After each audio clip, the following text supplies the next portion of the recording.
Ya. Olis a todos, todas y todes, la gente que nos ve de YouTube, para la gente que está acá en Zoom. Hoy día lo que vamos a hacer es revisar el control número 2 de biología común, ¿cierto? En este control principalmente se abarcó todo lo que corresponde al segundo eje temático, que es el eje de procesos y funciones biológicas, si no me equivoco el nombre, o procesos y funciones vitales, algo así, ¿ya? Pero eso, vamos a revisar el control y de eso se va a tratar la clase del día de hoy. ¿Ya? Y el día sábado vamos a realizar un reforzamiento de contenidos. ¿Ya? Así que eso. Partamos nomás. En la primera página, ¿alguien tiene dudas con las preguntas de la primera página? Acá idealmente ustedes tengan su control a mano, ¿cierto? Si es que le hicieron el PDF, si lo imprimieron, no sé. Ideal tenerlo a mano para que nos vayan indicando dónde tuvieron dudas y así nosotros podemos resolverlas. En la página 1, entonces, ¿dudas?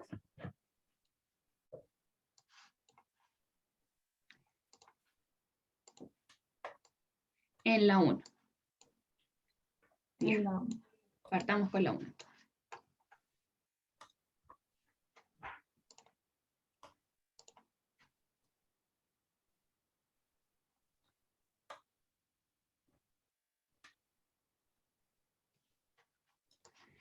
Ya. ¿Cómo vamos, Trini? ¿Cómo la vamos explicando? ¿Vamos una y una? Ya bueno. Ya. ¿Y partís tú? Ya, dice. Ya. Respecto al enlace peptídico, es verdadero decir que, aquí la respuesta era la, que no imprimí cosas, la D. Ya, D, solo 1 y 3. Bueno, para saber esto, tengo que sí o sí saber lo que son, irnos al eje de biomoléculas, así que tenemos que irnos al tema de biomoléculas para contestar esto, y específicamente en proteínas. Tenemos que acordarnos que las proteínas son polímeros de aminoácidos, y esos polímeros se podían formar gracias al enlace peptídico. Entonces, veamos, dice, 1. En su formación participa el grupo carboxilo y el grupo amino de los aminoácidos contiguos. Esa es correcta. Tenemos que recordar cómo es la estructura de un aminoácido, que era carbono, el grupo carboxilo, tiene doble, no me acuerdo si tiene, creo que tiene doble enlace ahí. Acá, sí. El grupo carboxilo, un hidrógeno, un radical, y además un grupo amino, NH2. Uy. Bueno, esa es la estructura de un aminoácido. Entonces tenemos que recordar, como es una cadena de aminoácidos, teníamos que recordar que el enlace se iba a formar entre este grupo carboxilo que está aquí, perdón, entre este grupo carboxilo que se puede observar aquí, que se va a unir con el grupo amino, que es el que está acá, del otro aminoácido.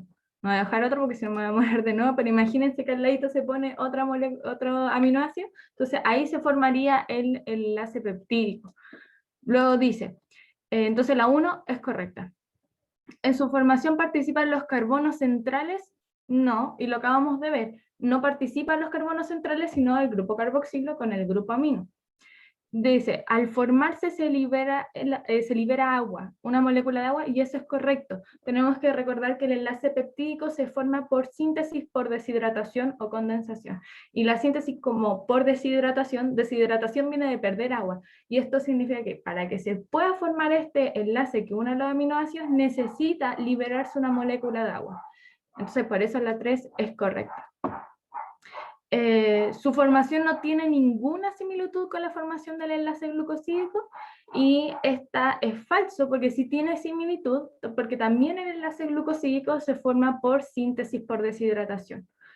Otro enlace que se formaba por síntesis por deshidratación era el enlace éster, si no me equivoco, que es el que une a los ácidos nucleicos, no, el que une a los nucleótidos, y entre un ácido graso y el glicerol también se forma un enlace por síntesis por deshidratación. Entonces sí tiene similitud, ambos se forman por la misma síntesis, por así decirlo, que es liberando una molécula de agua. Entonces por eso sería correcto 1 y 3. ¿Se entendió?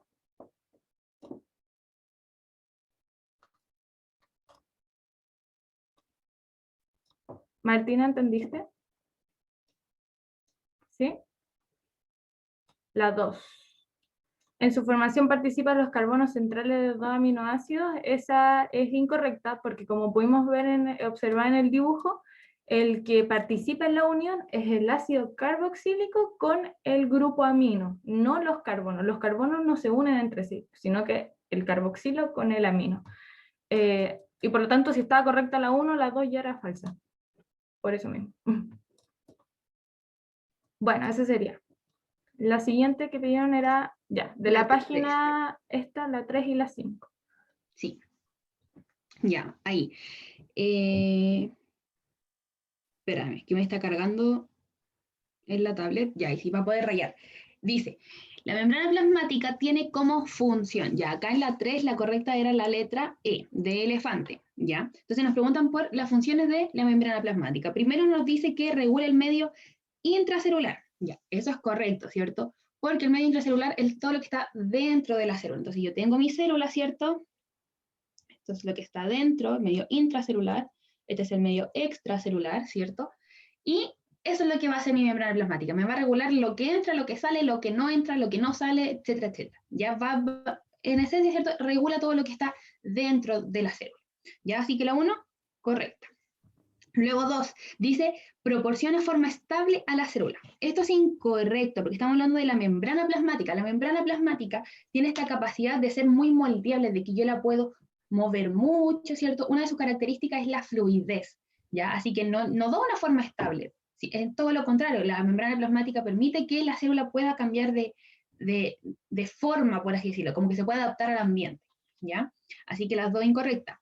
Luego, número 3, relaciona células entre sí. Esto es correcto, ¿cierto? Nosotros acá, si nos adentramos un poco al tema de cómo se unen las células, diríamos que hay una membrana, ¿cierto? Con otra célula y se unen acá a través de ciertas proteínas y de ciertos mecanismos, ¿ya? Así que sí me relaciona células entre sí, ¿cierto? Una con otra. Y después acá va a haber otra célula, y acá va a haber otra célula. Y así en los tejidos, si ustedes vieran algún corte de algún tejido, verían que hay muchas células, ¿ya? Y todas pegaditas. Y todas se relacionan a través, en el caso de lo humano al menos, se relacionan a través de la misma membrana plasmática, ¿ya? Y luego el número 4 dice individualizar una masa protoplasmática. Protoplasmática se hace referencia al tema del citoplasma. Entonces, cuando me individualiza una masa protoplasmática, se refiere a que me separa un citoplasma de otro. Es decir, el citoplasma de esta célula va a ser distinto al citoplasma de esta célula, distinto al de acá, distinto al de acá, distinto al de acá, y así. ¿Me entienden? A eso se refiere con individualizar la masa protoplasmática, a separar cada citoplasma de cada célula, porque todas las células son distintas, ¿cierto? Y esta membrana plasmática lo que va a hacer es delimitarme el citoplasma de cada célula. ¿Se entiende? ¿Más o menos? Con eso nos daría, ¿cierto?, la correcta letra E. ¿Sí? Ahora, yo espero que las 70 personas que hay acá hayan entendido, ¿ya? Si no responden, asumo que entendieron. Y si alguien no entendió, siempre puede preguntar. Me perdí en la última, ya, la repito.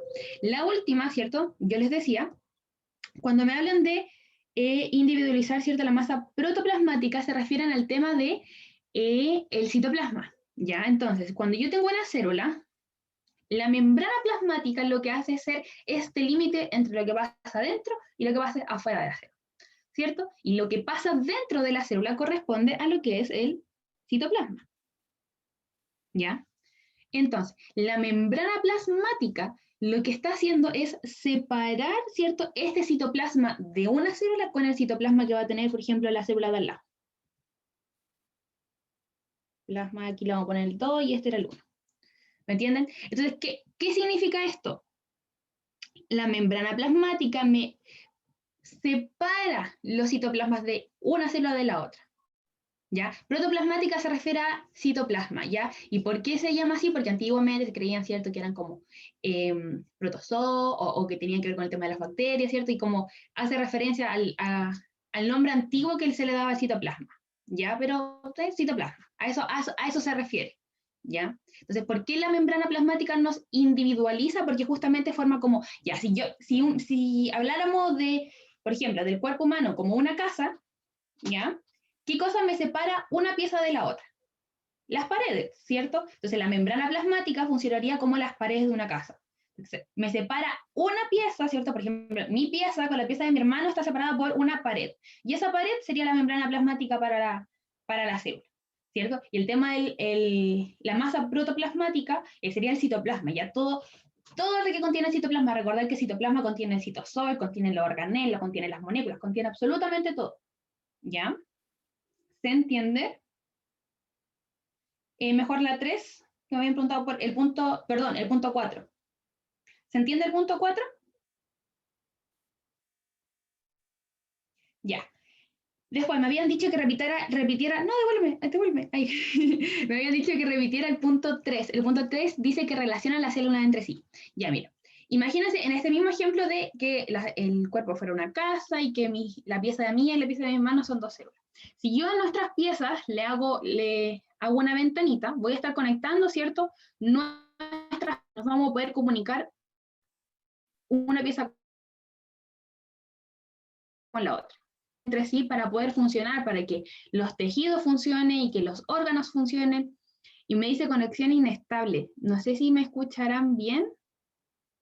¿Sí? ¿Me escuchan bien? Ahora sí. ¿Sí? Ya. Que me aparecía conexión inestable. Si se me escucha cortado, me avisan. ¿Ya?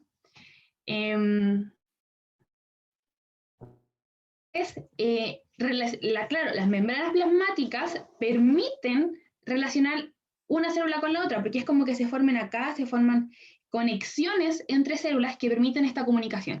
¿A qué me refiero con comunicación? Si yo me estoy muriendo, a lo mejor le voy a avisar a la célula de al lado, oye, me estoy muriendo por si acaso, para que tú hagas mi pega. No sé, estoy inventando, ¿ya? Pero se comunican a través de esta membrana plasmática. ¿Y por qué? Porque la membrana plasmática, perdón, es lo que las mantiene juntas. Es la cosa que las une, ¿cierto? No tienen pared, por ejemplo, como en el caso de las plantas.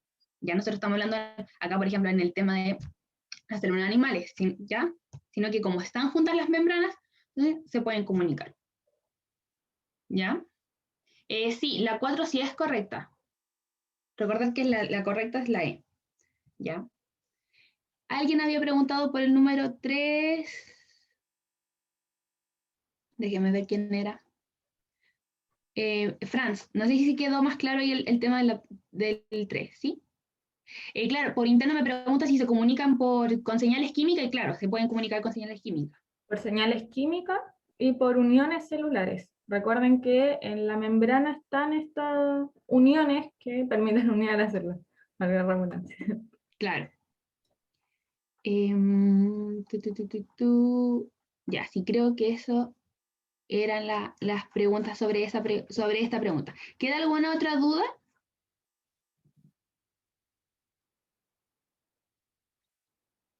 Ya, perfecto. Entonces, por eso era... Ah, y ahí ya borraste la... Por eso Ya. era eso. Veamos las 5. Dice, bueno, veamos las 5, la respuesta correcta era la letra... ¿La B, si no me equivoco? Sí, la B de 5B. burro. Ya, la 5 era la respuesta correcta, era la B. Veamos por qué. Dice, la progesterona es conocida como la hormona del embarazo. Aquí ya tenemos que desviar nuestra mente hacia lo que es lo que hace la progesterona. ¿Cuál de las siguientes situaciones justifican esta condición? Dice, 1. Al disminuir los niveles plasmáticos de la hormona luego de la fecundación, se puede producir un aborto espontáneo. Y eso sí es correcto, sí es posible. Recordemos que lo que hacía la progesterona, su función es mantener el endometrio ahí, porque ¿qué pasaba si disminuía la progesterona? O se caía el endometrio y ocurría la menstruación. Eso pasa al final de cada mes cuando no hay fecundación. Se cae el endometrio y eso es por la disminución de progesterona. Entonces, la función de la progesterona es mantener ahí, evitar la menstruación, y acuérdense que era aumentar las mucosidades. Entonces, si ocurre la fecundación y se disminuye la progesterona, se va a caer todo lo que está ahí en el endometrio y se podría producir un aborto espontáneo. Entonces, por eso la 1 podría ser. Luego dice, hacia el final del embarazo, los niveles de progesterona caen y el útero recupera su capacidad de contracción. Eso también es correcto. ¿Qué pasa al final del embarazo? Cuando uno ya está finalizando el embarazo viene el parto, y el parto necesita de estas contracciones para poder expulsar al feto. no puede expulsarlo si la progesterona sigue en alto. Entonces, ¿qué pasa? La progesterona decae. Cuando decae hay menos progesterona en el organismo y empieza de nuevo estas contracciones uterinas para empezar lo que es el parto. Y luego dice, la progesterona permite el crecimiento del endometrio para la implantación del embrión. Y aquí tenemos que recordar que la progesterona no es la que se encarga de eso, sino que quien se encarga es el estrógeno. El estrógeno se encarga del crecimiento o proliferación del endometrio, no la progesterona. La progesterona lo que hace es impedir la menstruación y secretar mucosas. Eso es lo que hace la progesterona, pero el estrógeno es el que se encarga del crecimiento o proliferación del endometrio. Así que por eso la 3 no era la correcta, y por eso es 1 y 2, la letra B. ¿Se entendió? Sí, digamos que la progesterona da sostén, sostiene el endometrio para que no se caiga, porque por eso cuando termina nuestro ciclo y no hay menstruación, nos renauda la menstruación, ya que la progesterona disminuye.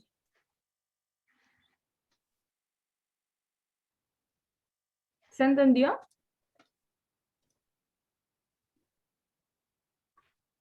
¿Sí? Bueno. Bueno, de esta página. No, espérame, que en el chat habían pedido de la 4. De la 4, ya.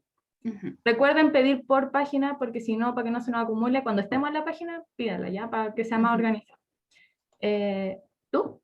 Espérate, antes el estrógeno, recuerden que hacía el crecimiento o la proliferación del endometrio. Ya, ahora sí. Ya, la 4 es la letra E de elefante. Uy, ya, la vamos a dejar ahí marcada. Dice, en el laboratorio se ha modificado una camada de ratones de forma que estos no puedan utilizar ninguno de sus lípidos. Ya, ya, dejé de usar la tabla por si acaso y estoy tratando de usar esto y está medio enredado, ya, pero por si acaso. No pueden usar ninguno de sus lípidos. Lo que esperaríamos, gracias Trini, lo que esperaríamos que sucedería sería, ya, número 1, no podría formar membranas celulares. Ya, esto es correcto, ¿cierto? O sea, si yo no tengo lípidos, recordar que la membrana plasmática, ¿cuál es el principal componente de la membrana plasmática? Fosfolípidos, ¿cierto? Y los fosfolípidos son lípidos, ¿cierto? Está en el nombre. Entonces, si yo no tengo lípidos, no puedo formar membranas, ¿cierto? Las membranas celulares, ya sea la membrana plasmática, la membrana a lo mejor de los lisosomas, la membrana de los organelos, todas están compuestas de fosfolípidos, ¿ya? O en su mayoría al menos. Entonces, no me serviría, si no tengo lípidos, no puedo formar estas membranas celulares. Luego, número 2, ¿habría un déficit de ciertas vitaminas? Correcto. ¿Esto por qué? Porque no sé si se acuerdan de cuando nosotros vimos lípidos, estaban los... Ahí me estaban con T. ¿Cómo se llamaban? Estaba el grupo de la vitamina ADEC y estaban las otras cosas. Terpenos creo que eran. Terpenos son lípidos. Terpenos son, ¿cierto?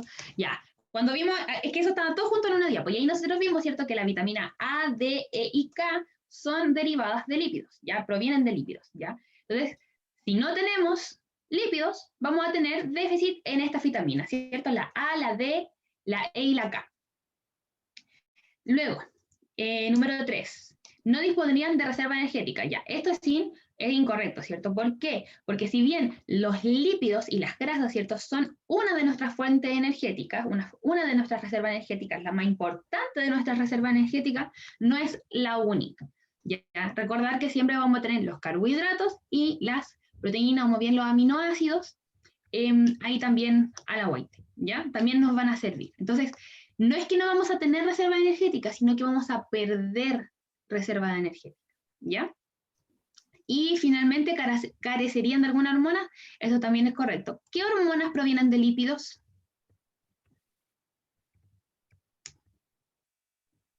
Las sexuales, ¿cierto? Progesterona, estrógeno, testosterona, ¿ya? Entonces, si yo no tengo lípidos, ¿cierto? Si no tengo colesterol, no puedo formar hormonas. Mi organismo no va a ser capaz de formar hormonas, ¿ya? Entonces, si no tengo lípidos, no tengo hormonas. Por ende, la 4 también es correcta.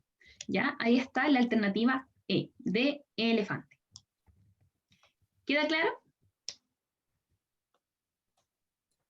¿Por qué es la E? ¿Sí?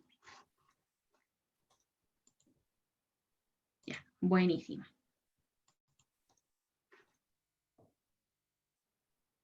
Ya.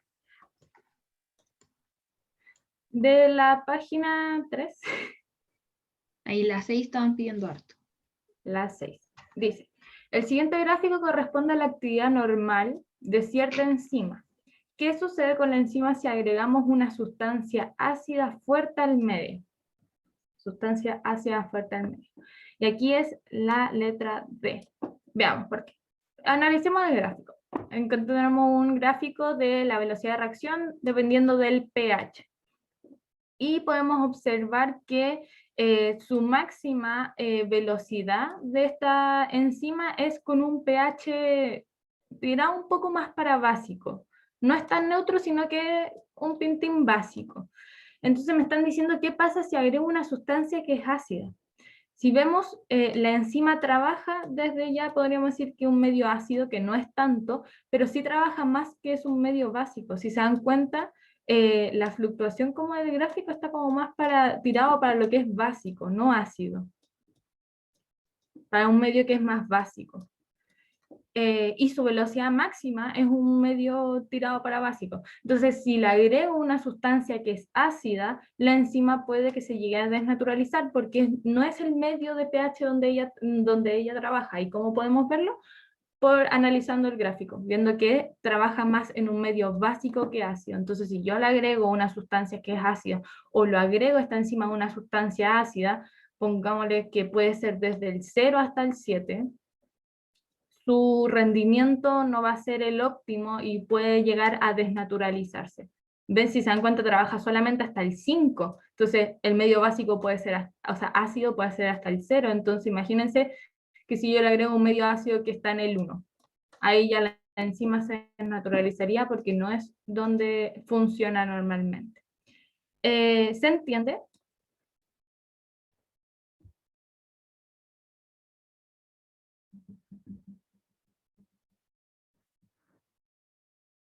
Vale, chao. Los rangos para saber ácido básico, ya bueno, aquí me lo dan en el gráfico, dependiendo de esta enzima, pero de 0 a 7 es ácido, y de 7 a 14, o sea, no, de 0 a 6 es ácido, 7 es neutro, y de 8 a 14 es básico. No sé si, a ver, lo puedo escribir, o ¿me ayudas? A ver. 0 a 6 ácido, 7 neutro, 8 a 14 básico. Y aquí ya en el gráfico me estaban diciendo que la enzima trabajaba en un medio más tirado para básico que ácido. Incluso llega solamente hasta el 5. Entonces, si yo lo pongo en un medio ácido, puede ocurrir que se desnaturalice.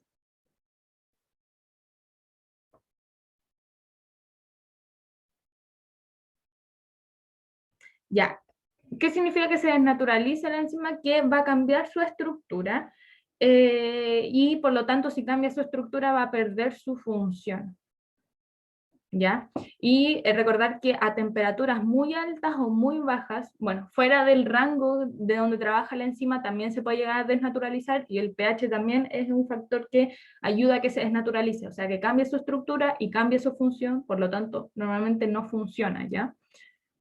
A eso se refiere con desnaturalizar.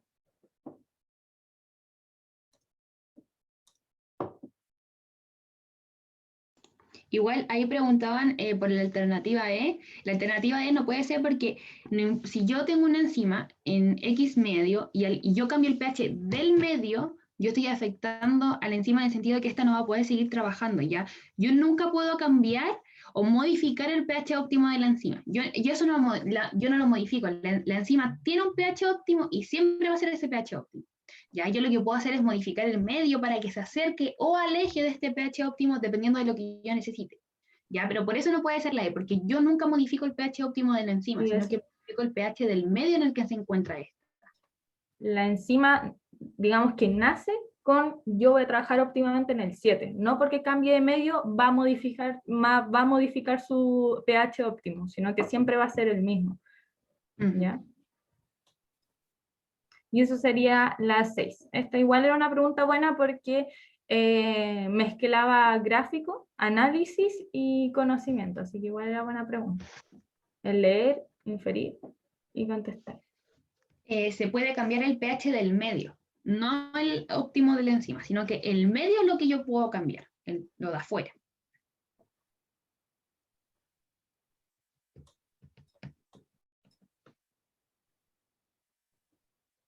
Bueno, ¿otra duda para pasar?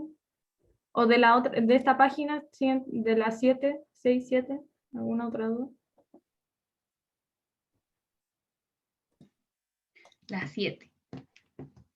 Veamos. Al tiro.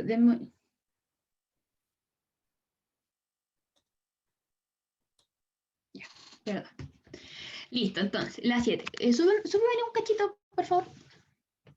Ya, dice, se realiza una prueba de tolerancia a la glucosa en un paciente. Se le pide que en ayunas beba una solución de glucosa concentrada y al cabo de 4 horas se le va a medir la glicemia, resultando esta de 150 miligramos de glucosa por cada 100 ml de plasma.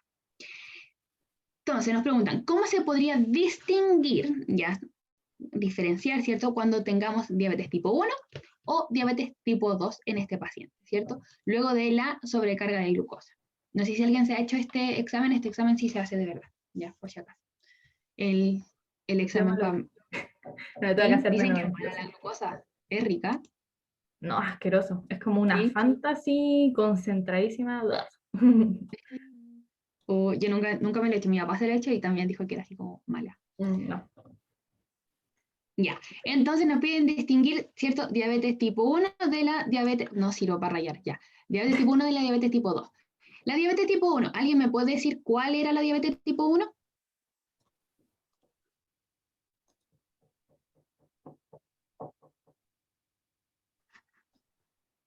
¿La insulina dependiente? Ya, ahí lo vas a rayar tú. Ya. Buenísima. Gracias. Ya, entonces sí, la diabetes tipo 1 es la insulina dependiente y por ende la diabetes tipo 2, ¿cuál va a ser? La resistente a la insulina. La resistente a la insulina, ¿cierto? Muy bien. ¿Y por qué se produce la insulina dependiente?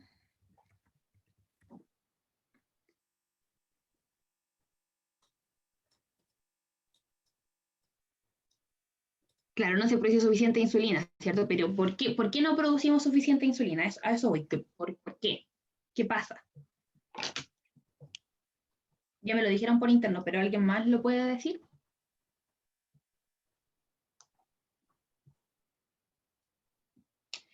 O sea, claro, una consecuencia de no tener insulina es que, estamos hablando de la diabetes tipo 1 por si acaso, una consecuencia de no tener insulina es que, claro, mi nivel de glicemia va a subir.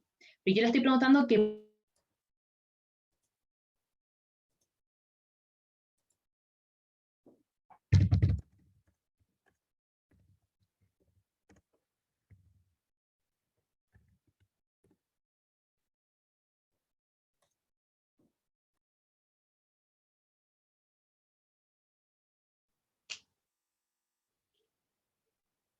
¡Ah, me quedé pegada!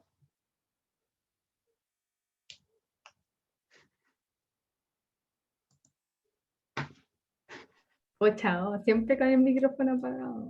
Gracias. Calmao. ¿Se me escucha mejor? ¿Si me apagó la cámara tal vez? Ahora. ¿Sí? Ya, entonces yo les decía, eso, que en la insulina dependiente, en la diabetes tipo 1, hay algo que no está fallando en nuestro organismo. Hay un órgano, ¿cierto? Hay un tipo de célula en específico que está fallando. Entonces, ¿qué tipo de célula es la que está fallando? A eso apuntaba mi pregunta, que creo que se me cortó, pero bueno. El páncreas, ¿cierto? El páncreas es el que está fallando. ¿Y qué tipo de célula está fallando dentro del páncreas? ¿Quiénes producían la insulina? Las células beta. Muy bien. Entonces, claro, la insulina dependiente es producto de que las células beta del páncreas son las que me están fallando. La insulina resistente es ya porque los receptores de la célula son los que se me echaron a perder, ¿cierto? Y que no me están reconociendo a la insulina. Entonces, ahora sí vamos a revisar. Acá era la correcta, era la B. Era la B. Entonces, letra A dice, utilizando anticuerpos antiinsulínicos. ¿Qué significa esto? Que yo utilice en mi sistema inmune, ¿cierto? Que ponga anticuerpos que me rompan básicamente o que respondan, mejor dicho, hacia la insulina. Ya esos son anticuerpos, tienen que siempre asociarlo con el sistema inmune, que son los anticuerpos son los que nos defienden de las cosas malas. Entonces, si yo pongo anticuerpos en contra de la insulina, lo que estoy tratando de hacer es como matar mi insulina. No sé si me entiendo un poco la idea. Y eso no me va a servir para distinguir, ¿cierto? Sino que yo en la letra A, lo que a mí me están diciendo con la letra A es destruir la insulina que hay en mi cuerpo. Y eso no me ayuda a determinar si tengo diabetes tipo 1 o diabetes tipo 2. Lo único que va a lograr es que la poca insulina que tenga se termine de acabar, ¿ya? Así que la A no me sirve. Luego, letra C dice, inhibiendo los transportadores de glucosa hepáticos. No, acá, a ver, la glucosa entra a nuestro hígado, ¿cierto? Entonces, si yo evito que la glucosa entre a mi hígado, voy a provocar que mi glicemia siga subiendo, ¿ya? Y eso no me sirve para determinar si tengo diabetes tipo 1 o diabetes tipo 2. El aumentar mi glicemia no me va a decir qué tipo de diabetes tengo. Lo único que voy a lograr es seguir aumentando la glicemia que ya tengo alta, ¿cierto? 150 miligramos de glucosa es alto en la sangre, ¿ya? Entonces, con la letra C, lo único que logro es seguir elevando esos niveles de glucosa. Y eso no me sirve para determinar qué tipo de diabetes tengo yo, o el paciente en este caso. Luego, letra D, dice, disminuyendo la concentración de glucosa plasmática. Nuevamente, acá es como lo contrario a la alternativa C, ¿ya? Acá lo que yo estoy haciendo, a lo mejor voy a poner un caso así como súper X, ya súper imposible, ya que no sucede, pero es como si yo me pusiera una sonda y tratara a través de la sonda tratar de sacar solamente la glucosa de mi sangre. Si yo me pongo a sacar la glucosa de mi sangre, no voy a poder analizar qué está sucediendo, ¿cierto? Lo único que voy a lograr es bajar los niveles de glucosa hasta un rango normal probablemente, pero eso no me sirve para estudiar qué tipo de diabetes tengo. Recordar, si alguien tiene diabetes tipo 1, no va a tener insulina en la sangre y la diabetes tipo 2 va a tener mucha insulina en la sangre. Entonces, la letra C y la letra D, que tienen que ver con ver los niveles de glucosa en mi sangre, no me sirven para ver qué tipo de diabetes tengo. ¿Ya? No sé si se va entendiendo. Si no se entiende, por favor, me avisan, ¿ya? Pero eso, me van avisando cualquier cosa. Después la letra E dice, solicitando al paciente que disminuya la ingesta de carbohidratos. A lo mejor el pedirle al paciente que disminuya la ingesta de carbohidratos me va a servir para controlar la diabetes que sea que tenga. ¿Por qué? Porque si yo disminuyo los carbohidratos, disminuye la ingesta de glucosa, ¿cierto? Y por ende, disminuye la cantidad de insulina que necesito en mi cuerpo. Pero eso sirve como tratamiento, entre comillas, no para detectar cuál de las dos diabetes tiene, ¿cierto? Sino que simplemente para manejar la diabetes, no para identificarla. Y nosotros nos están pidiendo identificar la diabetes, ¿ya? Entonces, por eso nos queda la alternativa B, que era la correcta. Hay que medir la concentración de la insulina plasmática. La insulina plasmática se refiere a cuánta insulina tengo en mi plasma, es decir, en mi torrente sanguíneo, ¿ya? Entonces, si yo tuviera mucha insulina en la sangre, voy a tener una diabetes tipo 2, ¿cierto? ¿Por qué? Porque mi cuerpo libera insulina y mis células no son capaces de reconocerla. Entonces, como mi cuerpo ve que esa insulina no está siendo utilizada, secreta insulina hasta que alguna logre así su objetivo y que alguna célula la pueda utilizar. En cambio, las diabetes tipo 1, para las personas que son insulino dependientes, su páncreas no libera insulina. Entonces, en su plasma, ¿cierto? En su sangre, vamos a encontrar muy poca insulina, niveles de insulina muy bajos, ¿ya? Entonces, por eso la alternativa correcta es la D, porque si yo mido los niveles de insulina, puedo asociarlo a qué tipo de diabetes tengo. Si tengo diabetes 2, voy a tener mucha insulina, y si tengo diabetes 1, voy a tener poca insulina. No sé si queda claro.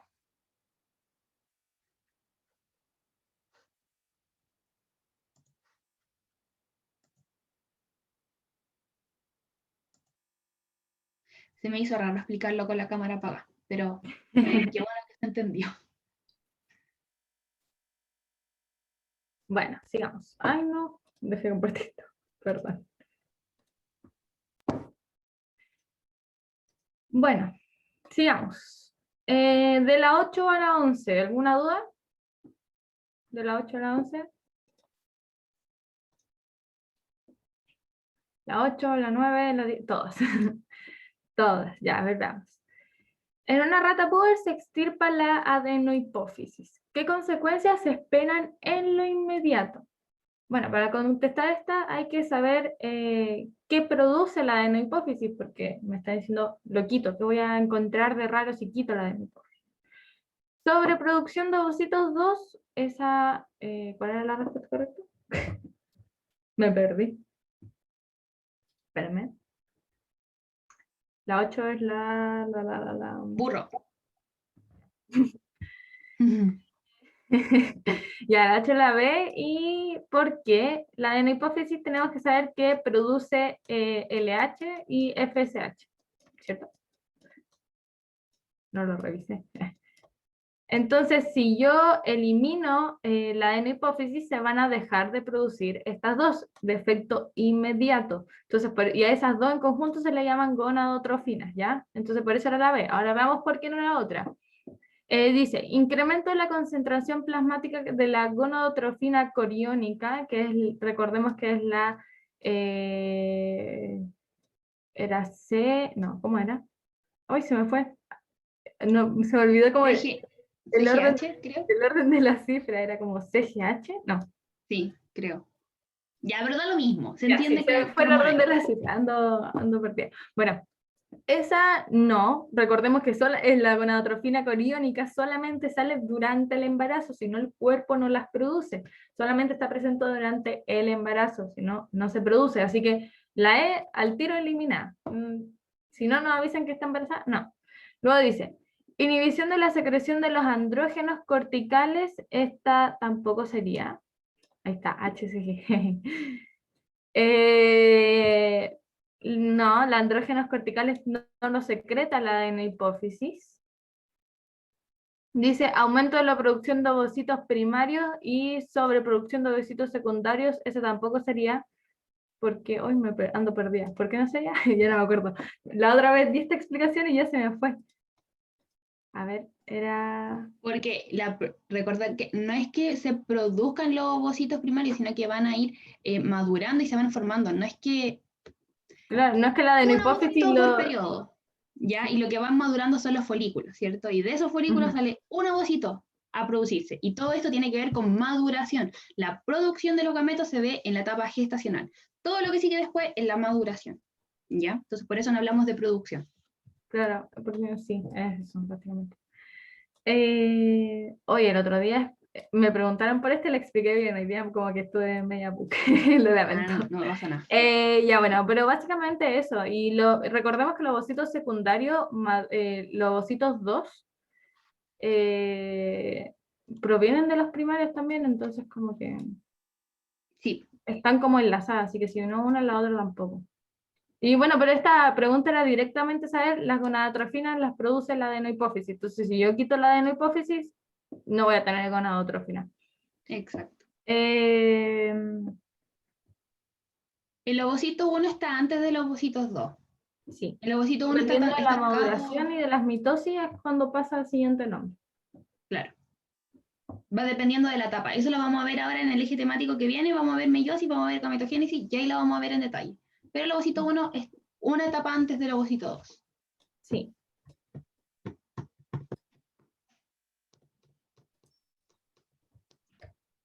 Los andrógenos corticales son las hormonas sexuales masculinas. Es la testosterona y otras dos que provienen de los riñones, pero esas no entran en la PSU, así que no se calienten mucho la cabeza. Quédense con que testosterona y con eso estamos dos. ¿Ya?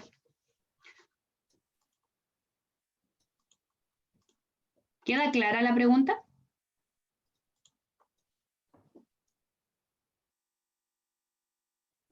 Buenísimo.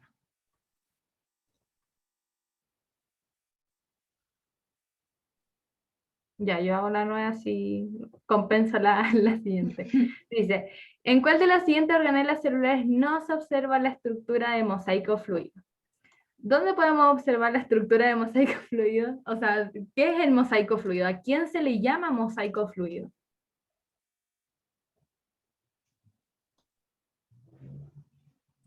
Sí, a la membrana. Recordemos que el mosaico fluido se le decía a una característica de la membrana plasmática.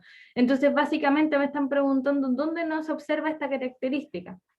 Entonces, técnicamente, si todas las membranas tienen esta característica, me están preguntando, como en el trasfondo, dónde yo tengo membrana y dónde yo no tengo membrana, porque recordemos que la característica del mosaico fluido es una característica de la membrana. Entonces, si me están preguntando dónde no se observa esto, básicamente podríamos decir dónde no podemos observar membrana para que ocurra esto. No sé si se entiende. Y ahí sería, tendría que haberme fijado en los que no son organelos, porque los que no son organelos no tienen membrana, y si no tienen membrana no van a poseer esta característica de tener un mosaico fluido. Y bueno, aquí tenemos que descartar entonces cuáles son los que poseen membrana, que sería el retículo endoplasmático liso, tiene membrana. El lisosoma también tiene membrana, por lo que también vamos a poder observar lo del mosaico fluido. Las mitocondrias también tienen membrana, recordemos que tiene doble membrana incluso. Y el aparato de Golgi también tiene membrana. El único que no tenía membrana era el centro celular. Si no posee membrana, no va a poseer esta característica de mosaico fluido. Esta palabra centro celular tiene varios sinónimos que tal vez al principio les costó porque tal vez no lograron identificar qué era el centro celular, pero centro celular es lo mismo que decir centrosoma o par de centriolos. Entonces básicamente me estaba preguntando por los centriolos.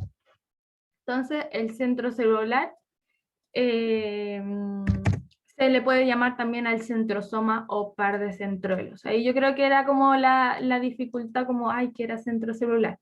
Pero ahí ya está. Sí, todos asumen que centro celular piensan en el núcleo, porque el núcleo uno ve las típicas imágenes y dice, ah, es la media cuestión ahí, la pelota que está en medio de todas las células, y dice, ah, entonces centro celular es el núcleo. Y no. Así que también la puse por esto mismo del nombre de centro celular para también descartar esta confusión, que centro celular se refiere al centroma o al par de centriolos. Y esos no poseen membrana, y como no poseen membrana, no van a poseer esta característica de mosaico fluido. ¿Se entendió?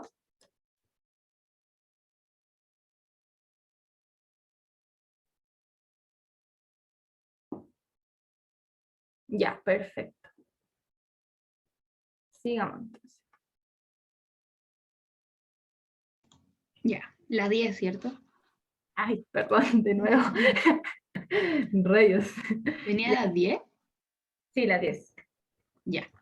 Acá, cuando nosotros vimos el tema de enfermedad de transmisión sexual, yo les dije, lo único importante que se tienen que aprender es qué microorganismo, por así decirlo, provoca cada una de ellas, porque según eso pueden determinar los tratamientos. Ya, entonces acá en la número 10 nos preguntan cuál de las siguientes enfermedades, ¿cierto?, puede ser tratada con antibióticos. ¿Qué cosas trato yo con antibióticos? Los antibióticos, ¿para qué los uso? Para tratar enfermedades provocadas por qué tipo de microorganismo? Por bacterias, ¿cierto? Muy bien. Por bacterias. Los antibióticos son para, lo voy a escribir así, para bacterias, ¿ya? Por eso ustedes jamás en la vida tienen que tomar antibióticos sin receta médica. ¿Por qué? Porque después se crean estas superbacterias, que son bacterias mutadas, y que después cuesta 300 veces más tratarlas y eliminarlas del cuerpo, ¿ya? Jamás en la vida tomen antibióticos si no se lo receta un médico. Amoxicilina sobre todo, que siempre escucho, oh, me voy a tomar una amoxicilina. No, jamás, nunca. Si no la recetó el doctor, jamás, jamás, jamás tomen antibióticos, ¿ya? Porque eso va a causar más daño que bien. Entonces, la candidiasis, ¿quién la produce? ¿Qué tipo de microorganismo produce candidiasis?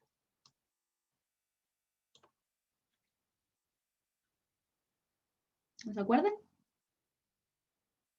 Un hongo, ¿cierto? Muy bien. El herpes genital, ¿quién lo produce? ¿Qué tipo de microorganismo?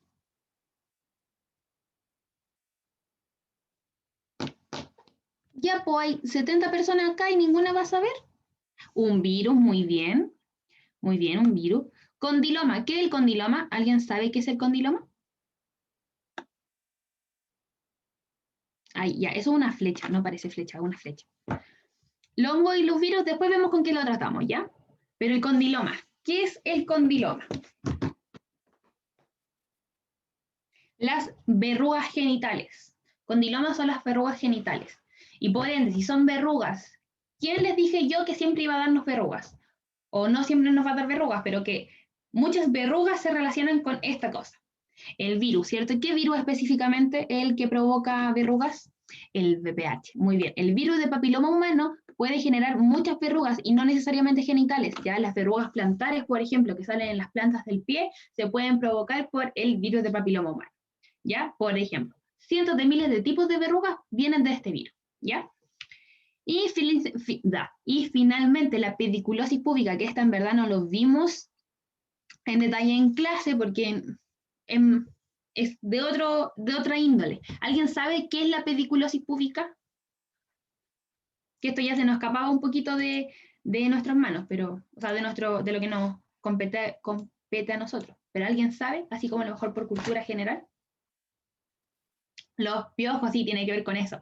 Las ladillas, ¿cierto? Las ladillas cuando se agarran, por así decirlo, del pubis, cuando encontramos ladillas en el pubis, nosotros hablamos de pediculosis púbica, ¿ya?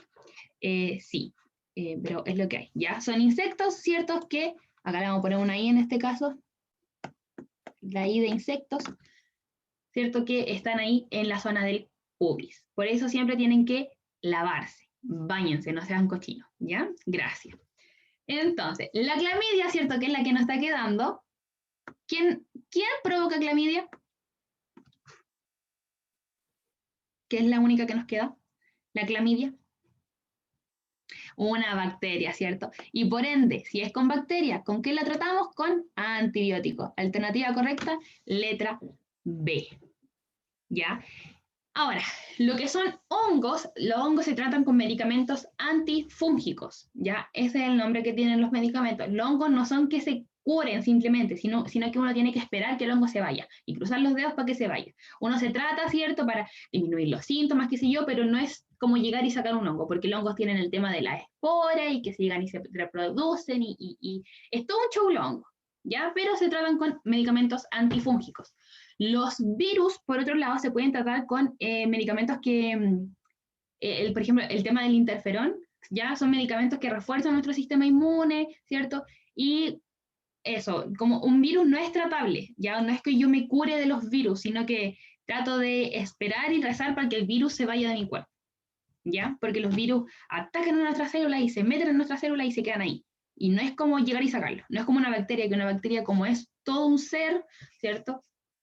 Aparte, yo puedo atacarla directamente. Ya en el caso del virus, no, es mucho más complicado y la gente que tenga lectivo va a poder ver cómo se tratan a los virus. O no cómo se tratan a los virus, pero va a entender mejor o más detalle, ¿cierto? ¿Por qué son tan complicados? Ya, porque este año volvió a entrar inmune. Pero eso, ¿alguna duda con esta pregunta?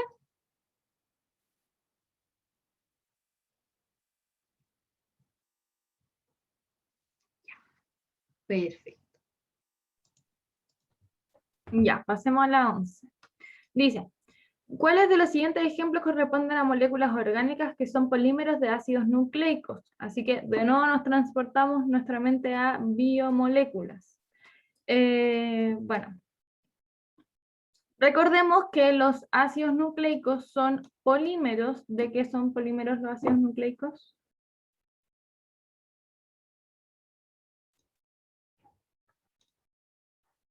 ¿Se acuerdan que eran polímeros los ácidos nucleicos?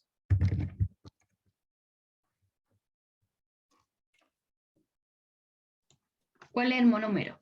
¿A eso se refiere? Sí. ¿Cuál es el monómero de los ácidos nucleicos?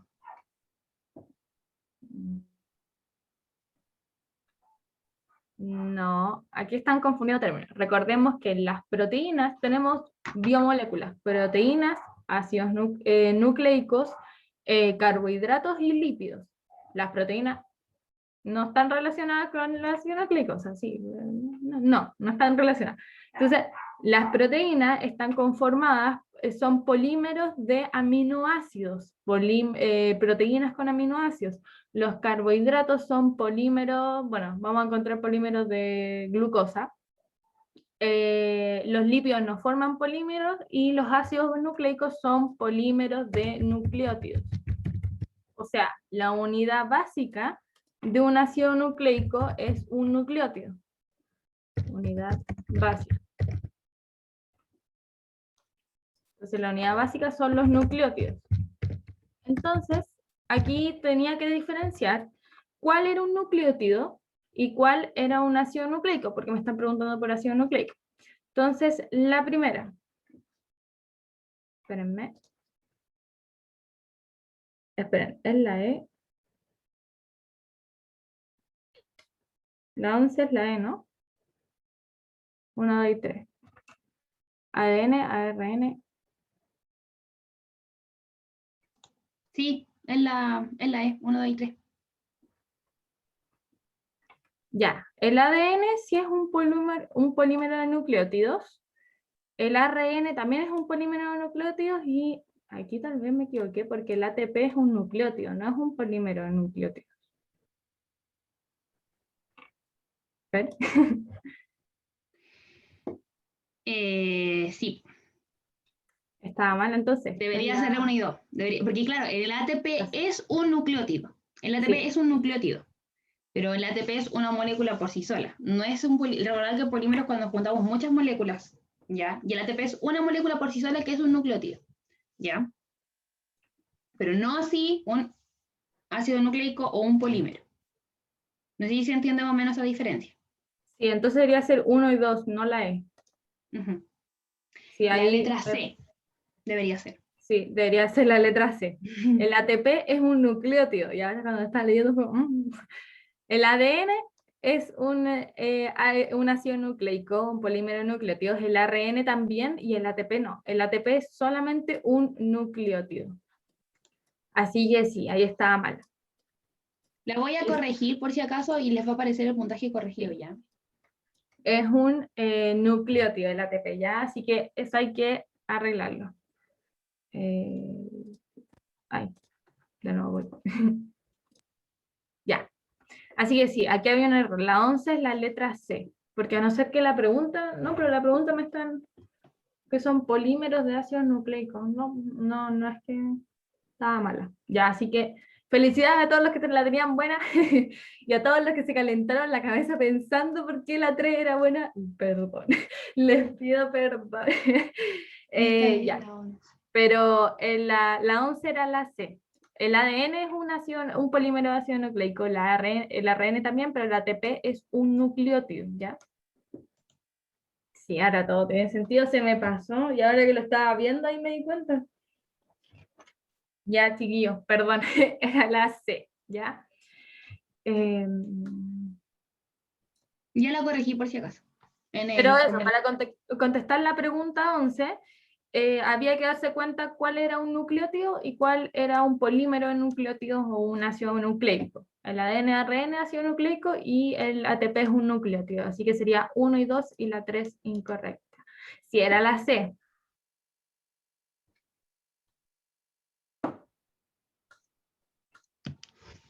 Ya, perfecto.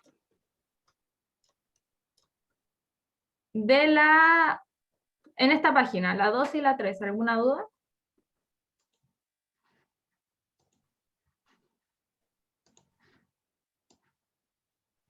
La 12. Ya. La 12 dice, ¿cuál de las siguientes hormonas atraviesa la membrana plasmática para unirse a receptores intracelulares? Intracelulares, ya, es decir, nosotros tenemos dos tipos de hormonas, ¿cierto? Tenemos las hormonas liposolubles y las hormonas hidrosolubles. ¿Cuáles son las hormonas que pueden entrar a la célula? ¿Las hidrosolubles o las liposolubles? ¿Cuáles entran? las liposolubles, ¿cierto? Entonces acá tenemos que ver cuál de estas alternativas hace referencia a una hormona liposoluble. Recordad que las liposolubles son las derivadas, principalmente, ¿cierto? Las derivadas de colesterol. Las derivadas de colesterol, ¿cierto? Son las sexuales. En estas alternativas, ¿cierto? La única hormona sexual es la testosterona. Por eso la correcta es la E. La LH, la insulina, el glucagón y la adrenalina son hormonas hidrosolubles porque su carácter es, ya acá entra en discusión si es aminosídica, proteica o peptídica, pero hace a referencia a lo mismo. Ya todas tienen como este comportamiento de proteína, vamos a llamarlo así, ¿ya? Porque son todas hidrosolubles. Todas tienen su carácter peptídico, proteico, como le quieran llamar. Pero a eso vamos. Entonces, todas estas, ¿cierto? De la A a la D, van a tener sus receptores en la membrana celular y se van a unir, ¿cierto? Un receptor en la membrana y desde la membrana se va a liberar una señal hacia adentro, ¿ya? Estas 4 primeras proteínas no pueden atravesar la membrana plasmática porque son hidrosolubles. Entonces la testosterona, al ser liposoluble, puede, ahí como lo dibujó la Trini, ¿cierto? Puede atravesar directamente la membrana plasmática, ¿ya? Por eso la letra E. ¿Se entiende? Acá es más que nada saberse de memoria, lamentablemente, los tipos de hormonas. Acuérdense que yo les di un tip, a tratar de aprenderse las que son liposolubles, porque esas son 5 las que pregunta el Limber. Entonces todas las demás, proteicas. Son por descarga, claro. Así que intenten aprenderse las liposolubles. Bueno, de la 14 a la 17.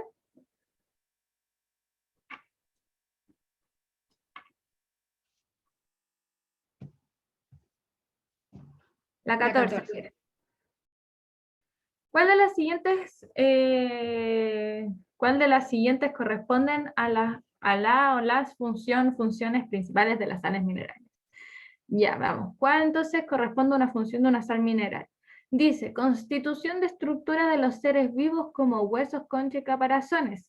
Esa está correcta. Recordemos que las sales minerales las podemos encontrar de forma precipitada, y cuando estaban de forma precipitada era formando estas estructuras sólidas como los huesos, los caparazones, así que esa sí estaría como correcta. Luego, mantenimiento de concentraciones osmóticas en distintos medios biológicos como la sangre, el líquido intersticial y el líquido cefalorraquídeo. También está correcto. Aquí recordemos todas, por ejemplo, bueno, concentración osmótica, teníamos que pensar en osmosis, recordemos que el agua se mueve donde están los iones, entonces también eso, pensar en los ejemplos que hemos visto como las bombas sodio-potasio, la de glucosa y sodio, el movimiento del agua, todo eso, estas sales van a influir en toda esa presión. Por ejemplo, cuando, no sé, pucha, me estaban pasando esa materia ahora, cuando, por ejemplo, en los riñones o en el sistema renal, cuando hay, para regular la presión también podría ser, no, sí, eso sí, la presión osmótica de los riñones, se me olvidó el nombre. Ya, también, o por ejemplo la harina, cuando está con harta agua, con mucha concentración, todo eso ayuda también, las sales ayudan a regular esta presión de líquido, tanto en la sangre, como en la harina, como en el líquido intersticial, como dice así, y en el líquido cefalorraquídeo. No sé si se entendió. La 2. Y unos ejemplos, ahí está, como dijo la Martina, la bomba sodio-potasio, podríamos haber pensado en los otros tipos de transporte que ocupamos sales, como la de cotransporte de glucosa y sodio también. Bueno, y la 3 dice, mantenimiento del pH en estructuras y medios biológicos. Y eso también, también está correcta porque, a ver, ¿cuál sal mineral aumenta y disminuye el pH? No me acuerdo de un ejemplo. Ahí, un poco más para las personas que ven química, los tampones biológicos, por ejemplo, del bicarbonato de sodio y cosas así, son moléculas, ¿cierto? Son estas sales que se encargan, tienen esta capacidad de acidificar o, al contrario, no sé cómo se dice, como volver más básicos los medios, ¿ya? Entonces, ayudan, por ejemplo, en los túbulos renales, ayudan en el líquido intracelular, ¿ya? Y hay varios tipos de tampones biológicos, y esos son los que se encargan de regular el pH. Ya esos son justamente las sales minerales, ¿ya? El de bicarbonato de sodio es el más típico.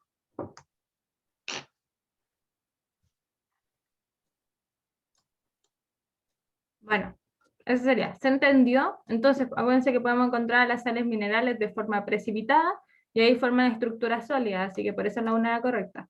Mantener concentraciones osmóticas, sí, pensemos en el líquido que se mueve hacia donde están las sales. Entonces, por ejemplo, si tengo mucha sal afuera, el agua va a salir también, o si hay adentro mayor concentración, el agua va a entrar. Entonces, sí influye en la presión osmótica o en la concentración osmótica. Y en la 3, recuerden que bicarbonato, ¿qué dijiste? Bicarbonato El de... tampón de bicarbonato de sodio. Pero, miren, es que ahí justo en el chat dijeron que en eso no se entendió mucho. Piensen que las sales minerales tienen esta capacidad de formar iones muy fácilmente. Y el pH en sí, el pH es como la capacidad o las concentraciones que hay de iones de hidrógeno y iones de, ¿cómo se llama? De OH, ¿ya? Entonces, como las sales minerales tienen esta capacidad, lo voy a escribir mejor, porque si no se va a enredar un poquito. Las sales minerales son iones, ¿ya? Iones.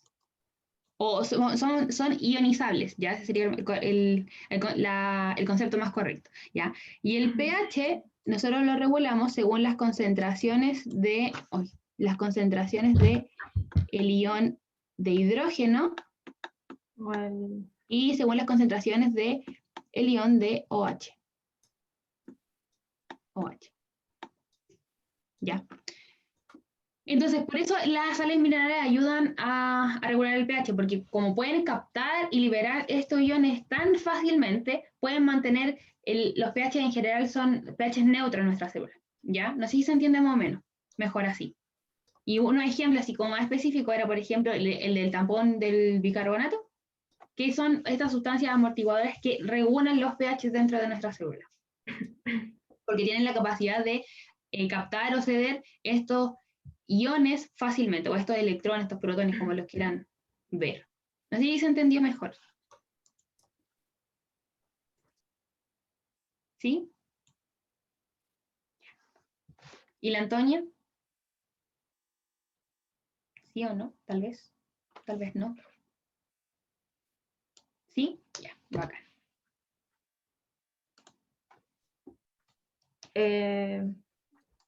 La 15 dice, para una madre que no produce ni secreta, ya fue. Para una madre que no produce ni secreta leche durante la lactancia, ¿cuál de las siguientes combinaciones de hormonas resultaría más efectiva para su tratamiento?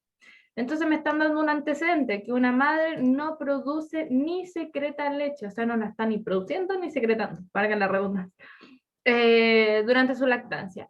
Y me están preguntando qué combinación de hormonas o qué hormonas deberían recetarle para lograr que produzca y secrete leche. Entonces aquí tenía que pensar directamente en qué hormonas durante la lactancia son las que producen y ayudan a la secreción porque ese sería el tratamiento más efectivo para que logre producir y secretar.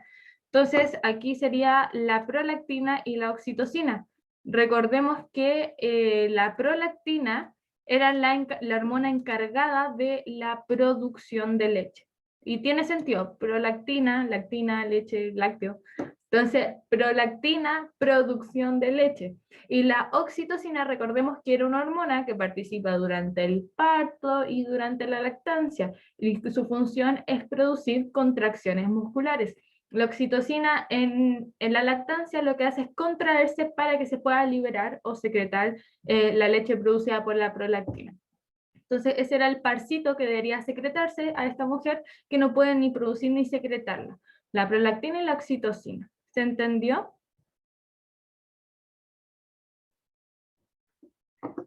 ¿Se entendió la 15? Ya, perfecto. ¿Cuál Ya. otra? Era... La 17. Ahí. La 17 dice, en una mujer sana, ¿cuál de las siguientes hormonas es exclusivamente de origen placentario? ¿Qué significa esto? ¿Cuál de estas 5 hormonas las libera o las secreta, mejor dicho, solamente la placenta? El estrógeno, la progesterona, ¿cierto? Nosotros lo vamos a ver a nivel ovárico. La hormona luteinizante la libera la adenohipófisis, la prolactina también, ¿cierto? Lo vimos recién con el tema de la leche. Entonces, la única que libera nuestra placenta, la gonadotropina cariónica. Eso es un poco memoria solamente. Pero eso, no sé si se entiende igualmente. Sí. Buenísimo. Ya, de la 18 a la 20, ¿alguna duda? La 19, veamos. Dice, ya, esta es típica pregunta de biomoléculas, así que dice, de la siguiente alternativa, ¿con cuáles disacáridos obtengo 3 moléculas de glucosa y una de galactosa? Y me dicen, con una molécula de sacarosa y otra de maltosa, maltosa fructosa, maltosa lactosa, lactosa garosa, fructosa lactosa. Para contestar esta pregunta tengo que saber los disacáridos. Y esto es muy importante porque es como la típica pregunta, según yo, de biomoléculas que forman al hidrolizarse los disacáridos. Entonces, tenemos que recordar que yo tengo 3 tipos de disacáridos, o bueno, los que se estudian, que sería la sacarosa, la maltosa y la fructosa. No. ¿Sí o no? No.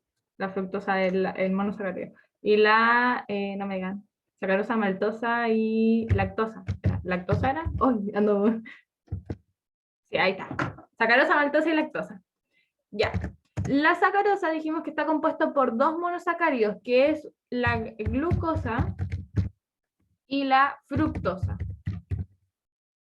La maltosa está compuesta por 2 monosacáridos, que también es la glucosa y glucosa. O sea, está formada por 2 moléculas de glucosa. Y la lactosa está formada por una molécula de glucosa y otra molécula de galactosa. Entonces, les voy a dejar que ustedes y los que tuvieron duda en la 19 realicen el ejercicio, porque ya viendo esto podríamos contestar. Me están pidiendo 3 moléculas de glucosa y una de galactosa.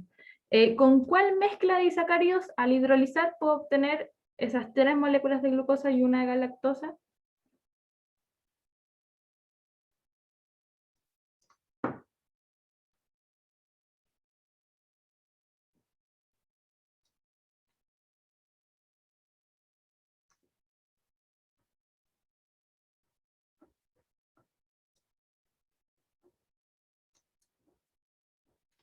Sí, muy bien. Como dice en el chat, sería la letra número 6. Y aquí es solamente ver los componentes y contestar.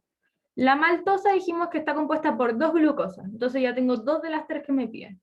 Y la lactosa está compuesta por una glucosa y una galactosa. Y ahí completo las 3 de glucosa y una galactosa que me pedían. Y entonces la 19 solamente la tengo que contestar sabiéndome qué conforman a los disacáridos. Porque si no, no sabría cómo hacerlo. ¿Se entendió cómo hacer la 19?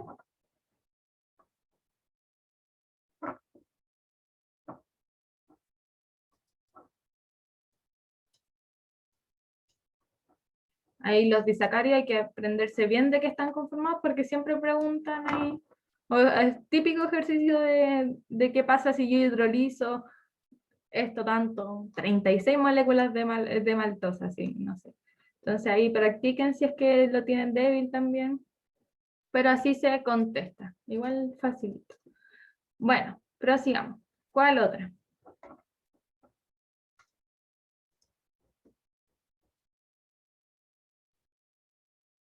De la 20 a la 23, ¿alguna otra?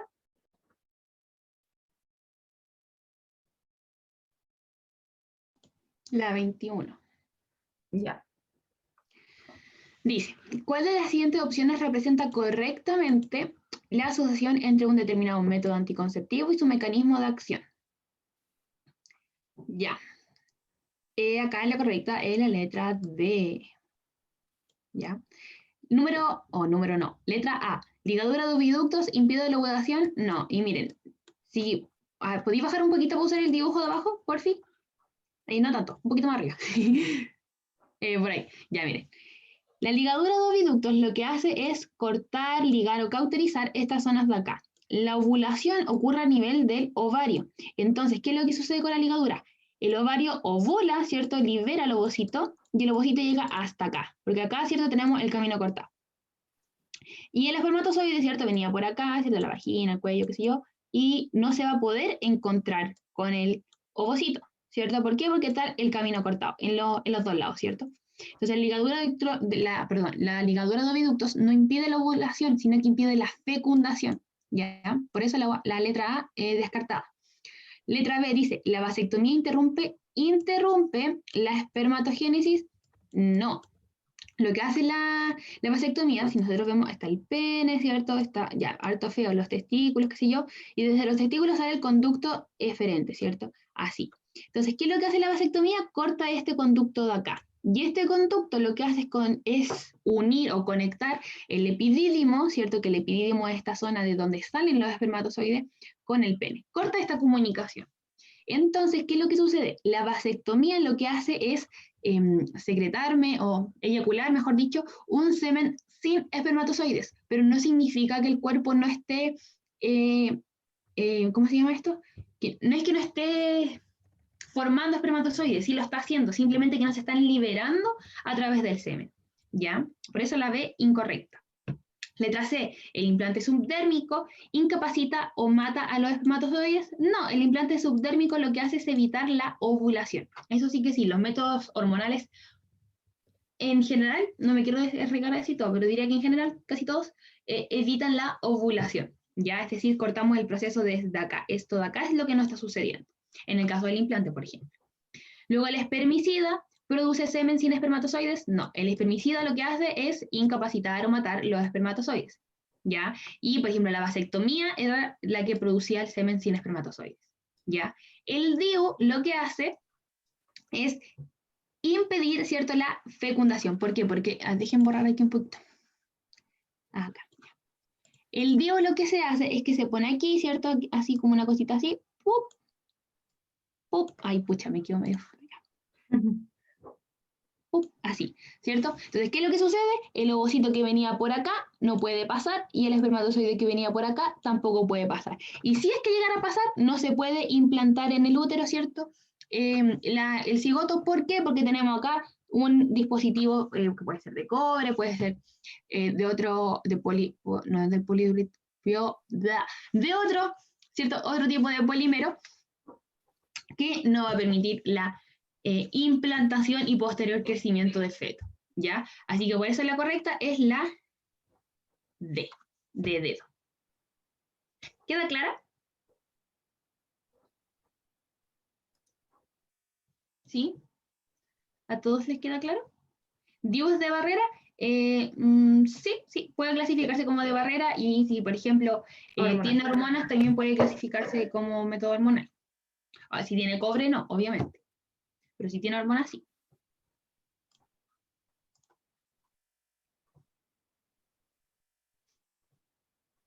Bueno, entonces ninguna duda con la 21, paso a la 22. Dice, voy a agarrar aquí. El esquema muestra la anatomía humana del aparato reproductor femenino. Al respecto es correcto afirmar que, bueno, veamos. Dice, en condiciones normales el conducto 1 presenta un pH neutro. Me está mostrando el conducto 1 se refiere a la vagina, y la vagina no posee un pH neutro, sino que posee un pH ácido. ¿Ya? Entonces por eso la 1 es incorrecta, no es neutro, sino que es ácido. Luego dice, la estructura 2 presenta un diámetro estable a lo largo de la vida de una mujer, y eso es incorrecto. El diámetro, incluso en el parto, llega a aumentar hasta 10 centímetros, entonces como que no es el mismo durante toda la vida, sino que se va modificando, ¿ya? No es algo constante. Bueno, dice, pasemos a la D. Dice, la función del conducto 4 es transportar el ovocito 1 en dirección al útero. Y aquí está mala porque no es ovocito 1, sino que es ovocito 2, no ovocito 1, ¿ya? Porque el conducto 4 sí es un oviducto, y el oviducto transporta el ovocito 2 en dirección al útero, no al ovocito 1, por eso la D estaba incorrecta, ¿ya? Era ovocito 2. Y luego dice, en 5 se producen gametos o células sexuales, pero no hormonas. El 5 me está mostrando un ovario. El ovario es una glándula endocrina porque secreta hormonas, tanto el gameto, que sería el ovocito 2, y las hormonas serían secreta la hormona FSH, no. Sí, pues la FSH y la LH. No, secreta el estrógeno y la progesterona. Eso. Sí, porque ahí dije, no, pues la adenohipófisis es la que secreta la... Sí. Ya, estrógeno y progesterona. Sí. Entonces, el ovario no es solamente un lugar donde produce gametos, sino que también produce las hormonas. Y el ovario es considerado, acuérdense, que una glándula. Recordando endocrino, se le dice glándula, y las glándulas son las que secretan hormonas. Y ahora dice C. El órgano 3 presenta una gruesa capa de tejido muscular liso. El órgano 3 es el útero. Y el útero está compuesto por diferentes capas, la más exterior, que es la que se cae, que sería el endometrio, y la capa en el centro, que se llama uy, se me fue. Sé que parte con mío, pero el mío de músculo. Bueno, el punto es que detrás, miometrio, ya, el miometrio, que es la capa que viene que es la que está al medio técnicamente, es un tejido de músculo, y es ahí en el que se producen las contracciones. Acuérdense que en el músculo es donde el músculo es el que se contrae, entonces el útero está formado por este tejido muscular liso, que es el que se va a contraer a la hora del parto, ¿ya? El miometrio, ahí está, miometrio. Entonces, por eso la 3 es correcta. Nos está mostrando el útero, y el útero está conformado por este tejido muscular llamado miometrio, que es el encargado de contraerse a la hora del parto, y también, según yo, cuando llega la regla y los cólicos también se contraen. Miometrio. Había otra más, pero ahí se me fue olvidado el nombre. Está el endometrio, el miometrio y otra más externa. Y ahí se me olvidó el nombre, no me acuerdo. El epimetrio creo que era, algo así. Sí. Pero bueno, ahí estaba. Por último, si no se sabían cuál era la C, lo podían haber sacado con descarte. ¿Se entendió? ¿Se entendió? Era perimetrio, no epimetrio, perimetrio. Perimetrio, ya. Sí, entonces endometrio, miometrio y perimetrio. Perimetrio. Y el miometrio, el que está compuesto, mio viene de músculo, y el que tiene este tejido muscular, que es el que se contrae a la hora del parto, y el que se contrae, básicamente, todo lo que se tiene que contraer. Bueno, ese sería. La 23. Ya, la 23. Ah, mi lapicito, esperen. Ya. ¿Cuál de las siguientes asociaciones, organelo-función, es la correcta? Entonces, ¿qué organelo cumple la correcta función? Eso es lo que nos dice. Voy a partir desde la B, ya, porque la correcta es la A. Entonces, vamos a partir desde la B. Dice, está mi nombre. Centriolo, ya ahí sí. ¿Centriolo con gasto de energía? No, los centriolos no gastan energía. O sea, pueden gastar, pero no su función, ¿ya? El centriolo, ¿cierto? Recordemos que son estos, los que yo les llamaba los choclos, que son los que después nos van a organizar el uso mitótico cuando estemos en la mitosis, el uso meiótico cuando estemos en la meiosis, ¿cierto? Respectivamente, ¿ya? Pero su función no es gastar energía. El lisosoma, movimiento celular. El gasto de energía. ¿Cómo, perdón?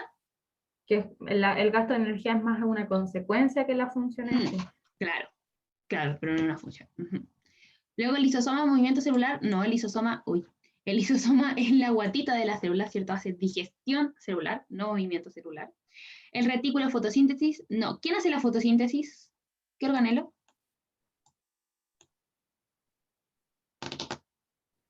Los cloroplastos, muy bien. Y eso sería en la célula vegetal, ¿cierto? Las células vegetales, los cloroplastos, realizan la fotosíntesis.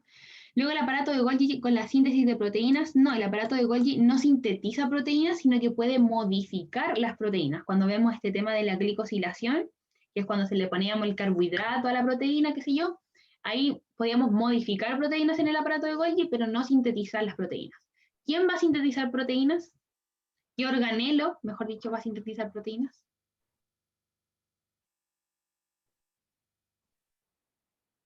El retículo endoplasmático rugoso. Muy bien. Y No. finalmente la correcta, ¿cierto? El nucleolo va a sintetizar ARN ribosomal. Esta R minúscula se refiere a ARN ribosomal, ya el ARN de los ribosomas. Recordar que en el nucleolo se forman las dos partes del ribosoma, ¿cierto? La subunidad mayor y la subunidad menor, y después estas dos partes salen a través de los poros de la carioteca y en el citoplasma se ensamblan, se unen y forman ya el ribosoma como tal.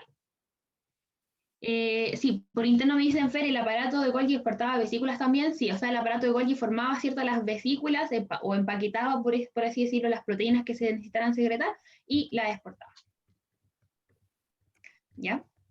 Así que por eso la correcta era la A. ¿Hay alguna duda?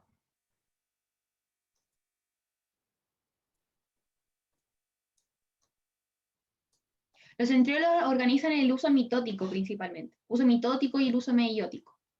La pregunta abajo es respecto a centriola, así que... Ya, antes de pasar a si tienen más dudas, quiero aclarar algo. Si yo les pusiera entre el RER y los ribosomas. Ay, se me fue. Ya, yo les voy a poner aquí el RER y les voy a poner los ribosomas. Y yo les quiero decir, indíquenme quién sintetiza proteínas. ¿Cuál me van a poner?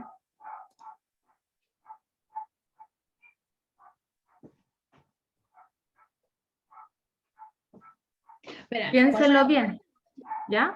¿Mm? ¿Qué pregunta hiciste? Si yo les pongo RER y ribosomas, ¿cuál me tienen que marcar si yo les pregunto quién sintetiza proteínas? ¿Ya? Y esto hay que aclararlo porque es súper importante.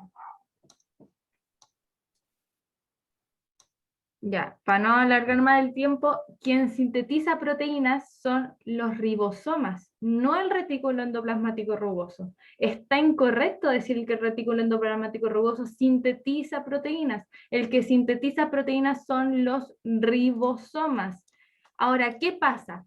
El RER participa en la síntesis de proteínas. No es quien lo hace son los ribosomas, pero ¿qué pasa? Uno le dice retículo endoplasmático rugoso porque tiene ribosomas incrustados en él. Entonces se asocia que su función puede ser sintetizar proteínas, pero no es la función del RER. El RER no sintetiza proteínas, lo hacen los ribosomas que están asociados a él, ¿ya? Y eso hay que mantenerlo aclarado, que el RER participa en la síntesis de proteínas, ¿ya? ¿Y por qué se le asocia esta función? Porque los ribosomas están en él, ¿ya? Así que ojo con eso. Igual que el aparato de Golgi, según lo que me enteré, el aparato de Golgi modifica, empaqueta y no sintetiza proteínas, sino que sintetiza polisacáridos también. Sí, por eso después cuando vemos mitosis vemos la citoquinesis, las células de las plantas, es importante el aparato de Golgi porque él forma la pared celular que está hecha de celulosa. Sí. Ojo igual con la pregunta y agregando a lo que dice la Trini, ojo con eso porque la forma en que se pregunta por el RER es ¿qué organelo sintetiza proteínas? Y en este caso el organelo es el retículo endoplasmático rugoso. Recordemos que el ribosoma es un No es complejo organelo. macromolecular. Sí. ¿Ya?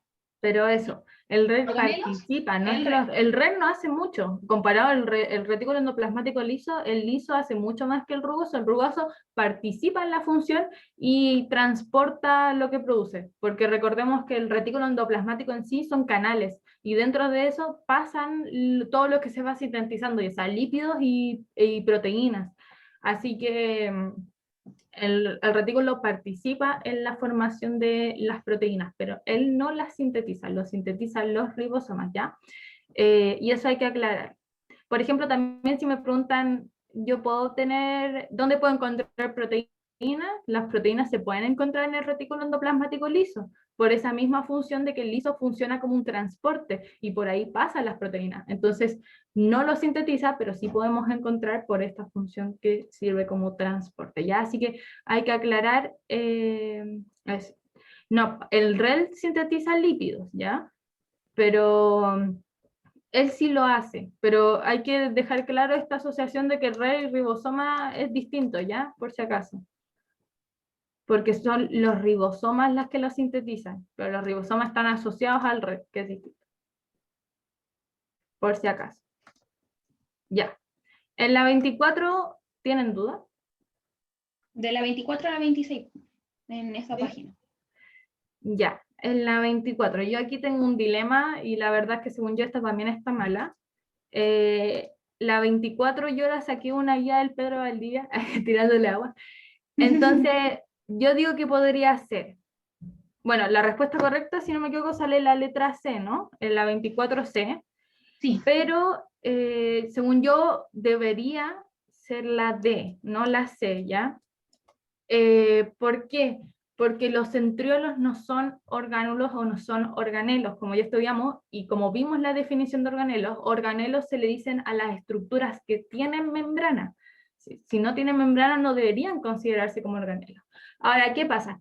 Puede que esta pregunta haya sido de años atrás, porque el DEMRE empezó a utilizar esta definición de organelo con membrana hace unos entre 8 o 5 años atrás. Entonces, o puede que la pregunta haya sido muy antigua y por eso la C era la correcta y los consideraban como organelos, o tal vez simplemente se equivocaron en traspasar las alternativas, ¿ya? Pero según yo, es la D. En la pauta sale la C, pero para mí, y yo le pregunté a mi profe de biología, también quedó como que él era la D, ¿ya? Por ese caso de que no son el organelo. Ahora, lo que dice la C es correcto, de que organizan los microtúbulos, eso es correcto, ¿ya? Pero la palabra organelos u orgánulos, como dice ahí, eso es lo que le da el toque como, no debería ser eso, ¿ya? En cambio, la D, sí podríamos decir que participan en la conformación del uso mitótico, porque los usos mitóticos son microtúbulos y el centriolo organiza los microtúbulos. Entonces, tal como decíamos que el RER participa en la conformación de proteínas, aquí también podría decirse que los centriolos participan en conformar al uso mitótico. Entonces, ahí yo dejaría también la D por eso mismo. Pero por eso, no sé si es una pregunta antigua y por eso está la C correcta, tal vez se equivocaron al pasarla. Yo no, de verdad que ahí salía la C, pero tal vez puede ser por eso, ¿ya? Entonces eso, los centriolos no son, según el DEMRE ya no son considerados como organelos porque no poseen membrana y definición del DEMRE de organelos son estructuras que poseen membrana, ¿ya? Bueno. Dice, la 25. Una persona se realiza un examen de sangre con el propósito de evaluar si presenta una efectiva regulación de la glicemia. Para esto debe permanecer en ayuno durante las 12 horas previas al examen. Luego dice, según estos antecedentes, ¿cuáles de los siguientes indicadores permiten establecer que esta persona no presenta trastornos en la regulación de la glucemia? Entonces yo tengo que ver cuál de estos me va a decir que la persona está normal y que no tiene algún problema en su glicemia y glucemia.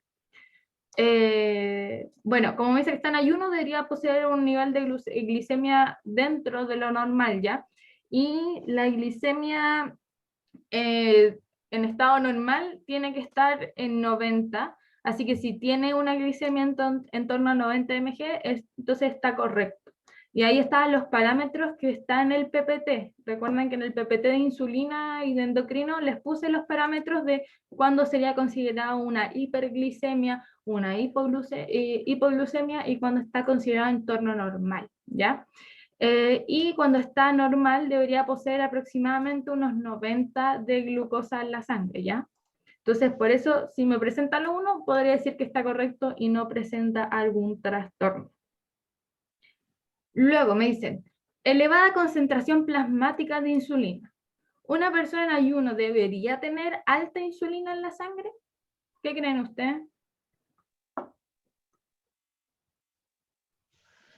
No, debería tener un nivel de insulina normal, no alta insulina en la sangre. Si ya tiene una elevada concentración de insulina en la sangre, ¿de qué podríamos estar hablando? ¿De qué trastorno?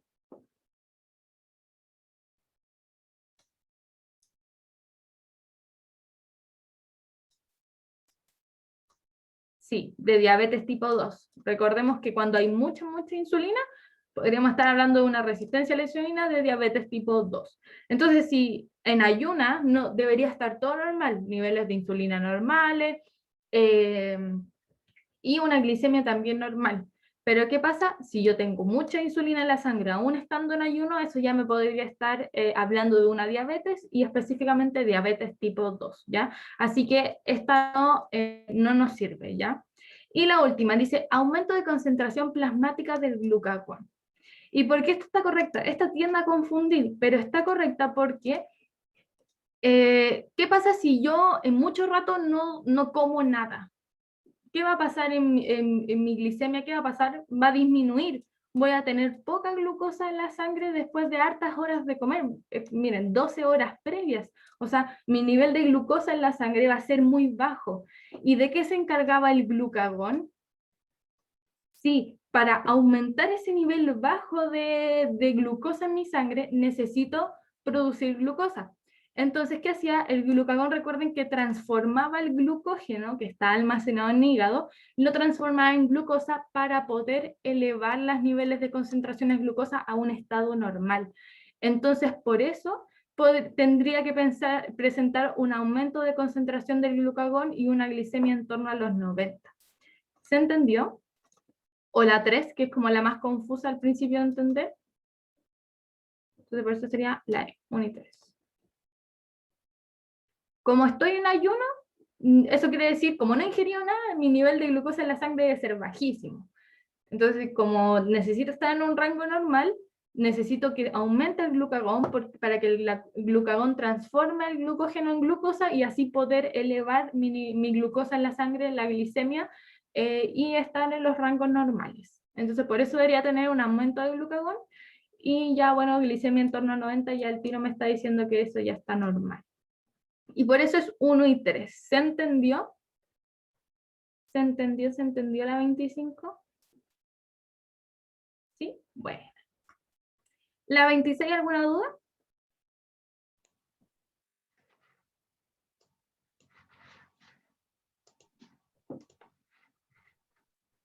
Ya.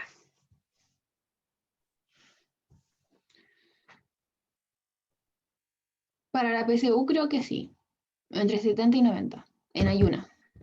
Sí, arriba de 120 ya estamos hablando de hiperglicemia. Y bajo 50 o ya en el rango de 50 es hipo. Ya. Revisemos la 26 y la 28 y terminamos. Dice, ¿qué característica estructural del agua permite que tenga distintas propiedades? Ya. Su neutralidad. El agua no es una molécula neutra, el agua es una molécula polar. Así que eso está mal desde esa perspectiva y el que sea neutro o no sea neutro no tiene que ver con su estructura, sino que tiene que ver con sus propiedades químicas. ¿Ya? Así que A, no. El hecho de estar formada por 2 átomos de hidrógeno y 1 de oxígeno. Ya. ¿Está formado por eso? Sí, pero eso no tiene que ver con su... O sea, a ver, ¿cómo explicarlo? Eso no de... Su estructura no, a ver, es que el que tenga 2 átomos de hidrógeno y 1 de oxígeno va a dar sus propiedades químicas y después por consecuencia se da su estructura. No al revés, no sé si se entiende. Como que la estructura no viene de los átomos que tenga o no tenga, sino que los átomos que tienen les da la estructura. Como, ¿se entiende a lo que me refiero? Como una cosa lleva a la otra, pero una no lleva la de vuelta. ¿Se entiende cómo a lo que me refiero? ¿Con la alternativa B? O no sé si la Trini lo puede explicar de otra forma. Podría ser que no solamente porque tenga hidrógeno y oxígeno significa que tenga tantas características o propiedades, algo más debe hacer que no simplemente eso, porque yo puedo tener, no sé, cualquier otra molécula y decir como, está formada por azufre, por fósforo, y no porque esté formada por esos elementos va a tener una característica en especial. Entonces yo creo que por eso tampoco es. Sí. En otras palabras. Sí. La Trini ahí lo explico mejor. Lo simplificaré. Luego me salto a la D, ya, porque la C es la correcta, pero me salto a la D. Dice tener carga eléctrica. No, esto no es una característica estructural, esto nuevamente tiene que ver con sus propiedades químicas, ¿ya? No con la estructura, y nosotros estamos pidiendo características estructurales, ¿ya? Así que, ojo con eso, estructuras, no química. Y luego ser una estructura compleja. El agua es una estructura sumamente simple, porque el agua es el oxígeno, el hidrógeno y, ¿cierto? Tiene dos, ¿cierto? Dos pares de electrones libres, ¿ya? Y esa estructura es terrible simple. Pues, si la comparamos, por ejemplo, con el almidón, con el glucagón, esas cosas son complejas. Esas son como ramificación y qué sé yo. Eso es complejo. Esta estructura es simple. Entonces la E, no. Finalmente la C, que su estructura le permite formar puentes de hidrógeno con otras moléculas. Y esto es completamente correcto. Los puentes de hidrógeno son fundamentales para que la biología funcione de la forma que la conocemos, para nuestro ADN. Nuestro ADN, nuestras bases nitrogenadas se unen a través de puentes de hidrógeno, ¿cierto? Los puentes de hidrógeno en general, me refiero ya, son sumamente importantes. Y esto le dan, por ejemplo, al agua el tema de su capilaridad, le dan su tensión superficial, su alto punto de ebullición, el tema del punto calórico. Todas estas cosas provienen de sus puentes de hidrógeno, porque el agua se une a través de ella, a través de puentes de hidrógeno, ¿cierto? Después acá se une el oxígeno, y el oxígeno se une con los hidrógenos, ¿cierto?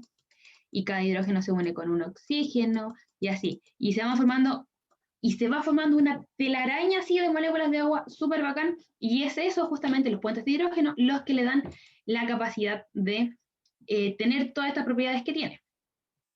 La B no la entendí muy bien. Mira, hay muchas moléculas que pueden tener átomos de hidrógeno y átomos de oxígeno. Así fue como lo explicó la Trini, ¿cierto? Y no porque tengan hidrógeno y oxígeno van a ser como son, o van a ser iguales al agua. ¿Se entiende tal vez?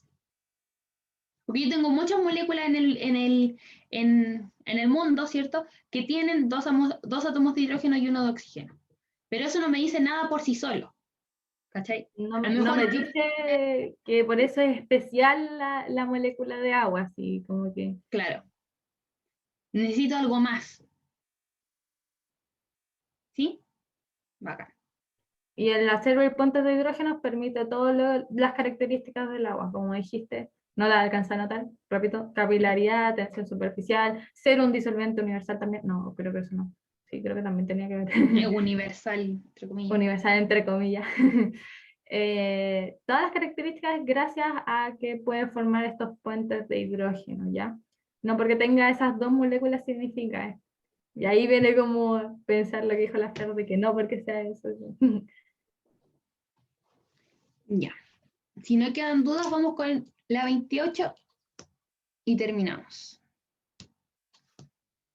Bueno, dice, el gráfico representa el volumen de una célula animal cuando es sumergida en una solución de concentración desconocida. Entonces, imaginémonos que un científico viene, agarra una célula animal y la va a poner en un vaso que tiene agua, pero él no sabe qué concentración tiene ese agua, entonces no va a saber lo que le va, hasta que lo vea, qué va a pasar con esa célula, porque, no, bueno, lo metí en el agua, veamos qué le ocurre. Y él se da cuenta y grafica que el volumen de la célula disminuye y luego se hace constante. Entonces imaginemos entonces yo a la célula que metí, o el científico que metió la célula adentro del agua, y él vio que la célula se empezó a encoger. ¿Por qué? Porque su volumen empezó a disminuir. ¿Qué pasa si el volumen de una célula disminuía?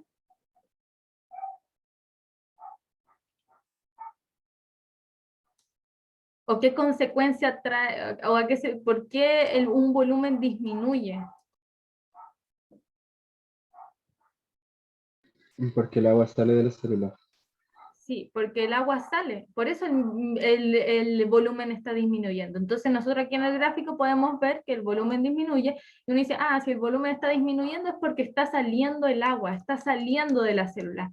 Y ahora tenemos que pensar, ¿en qué caso yo podía pasar esto? ¿En qué caso el agua sale de una célula?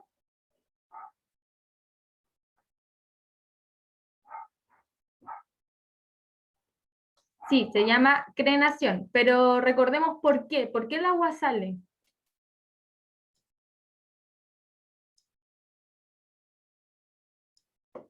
Fran, ¿seguro que medio hipo?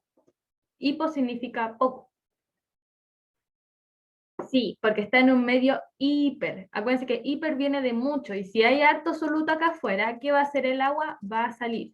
Entonces, Si me están mostrando que mi célula se achicó porque mi volumen disminuyó, yo digo, ah, mi volumen disminuye porque sale el agua. Y yo digo, ah, si sale el agua debe ser entonces porque está en un medio que es hipertónico.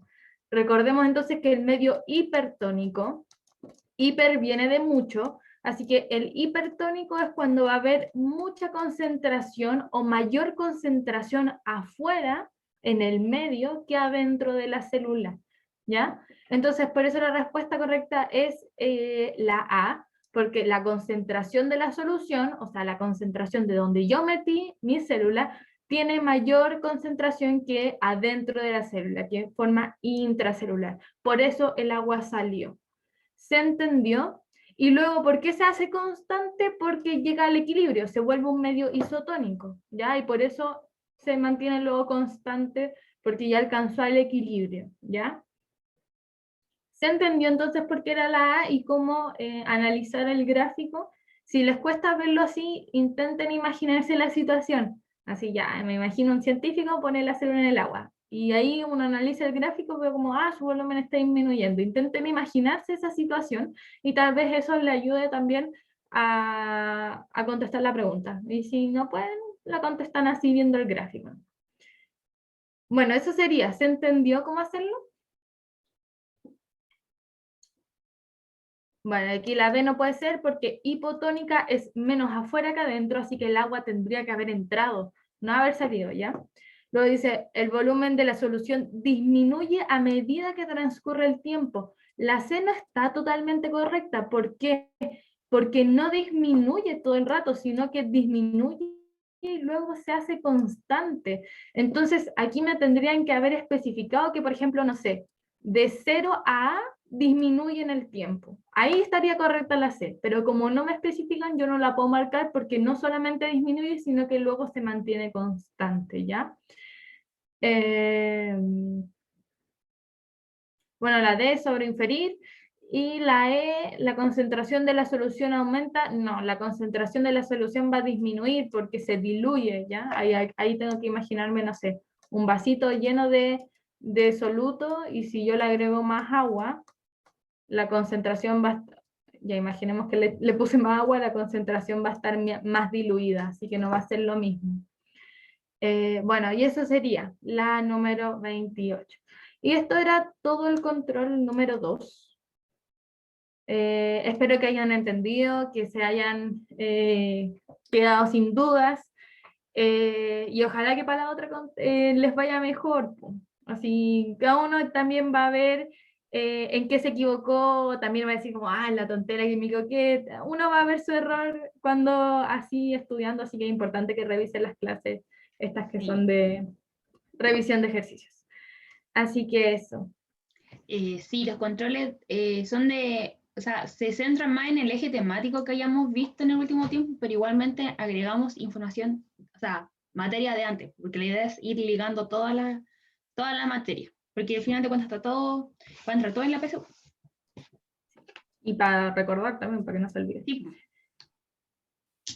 Sí, pues entonces, aquí intentar de que no sea materia pasada, materia pisada, porque aquí no nos sirve. Aquí es el lema de materia pasada, materia pisada, mala. Así que por eso igual la idea es seguir reforzando la materia que ya vimos, porque no se nos puede olvidar. Así que eso sería.